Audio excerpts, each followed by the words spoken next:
What's up, YouTube? Yep, 100,000 miles in 2 years. Let's find out how we did it.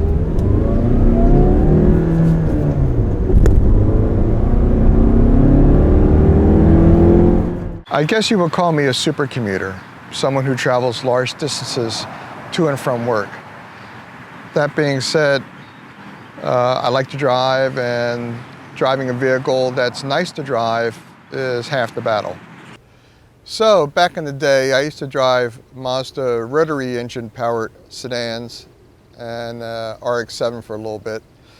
And I raced in SCCA with a Mazda RX-4, which is a rotary powered 2- or 4-door sedan that also had a stick shift.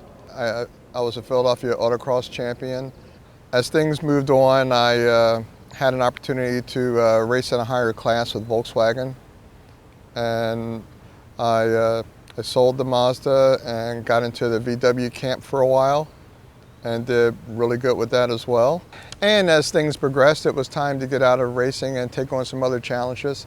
So I sold the VW and I purchased a used Mazda 323 GT. Now, some of you, probably many of you, don't even know that Mazda had a Mazda 3 size vehicle that was turbocharged, available with a stick shift. This was pre-Mazda speed, and there were tons of modifications out there for it. It handled great, of course, and that was my introduction into a long-term Mazda relationship. And I put 175,000 miles on that vehicle before I sold it to a friend who put another 40,000 miles on it. Mazda was able to show me that they could produce a quality product. Went back to the VW Audi camp for a while, and then I played around on the TDI side things for a while, and it started to get kind of crazy on the TDI side, so it was time for a jump back to Mazda. I traded the Passat TDI that I had in on a 2015 Mazda 6 that was a mid-trim level, but it was available with a stick shift, and that's what I really wanted.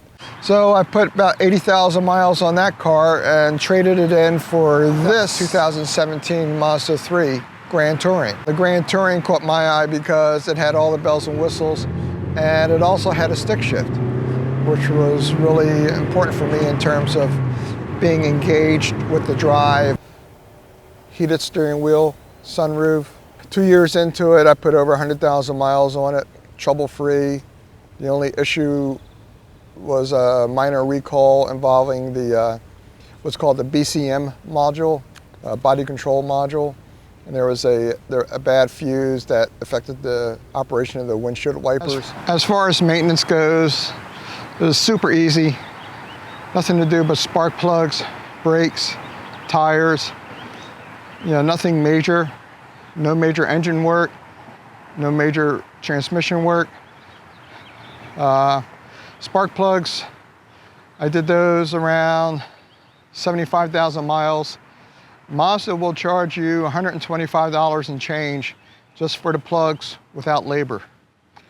Amazon has the same exact plugs for about $40, and I'll provide links for some simple hand tools that you'll use to change the plugs yourself if you have basic mechanical skills. Oil, you want to stay on top of that.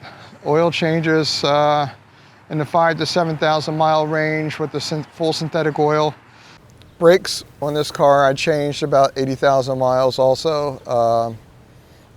I went with the Akebono front pads, and I went with the stock Mazda rear pads, since the fronts are doing a lot of the actual work in this vehicle. As far as tires go, I highly recommend the Pirelli P0. The Mazda dealer that I use is Heritage Mazda of Bel Air, Maryland. They've been great. Sales, service, you know, the people really know the vehicles. The service writers are friendly, courteous, and they know what they're talking about. I've been very happy with my experience there. Every now and then you need a local mechanic. And in my area, I exclusively go to CSE, which is short for Chassis, Suspension, and Engines. They're in Oreland, Pennsylvania, And the people there are great, very knowledgeable. They've been around forever, and they'll treat you well. I would like Mazda to come out with the skyactiv-x engine and put that in this chassis for later 2019, 2020, because it gives you a hybrid alternative and a diesel alternative. It has the properties of a diesel with the high MPG and torque, but it uses regular gasoline, and that's the holy grail of standard mass-produced automotive engines. So I see new Mazdas being bought in by truck, going to the dealers, and I'm wondering if in the near future they're going to reintroduce the stick shift with the four-door sedan chassis. You know, that right now is only in the hatchback, and I think the four-door looks a little more upscale. But also what's missing is the heated steering wheel. Now, if you're going for the highest trim level, you would think the heated steering wheel would still be there.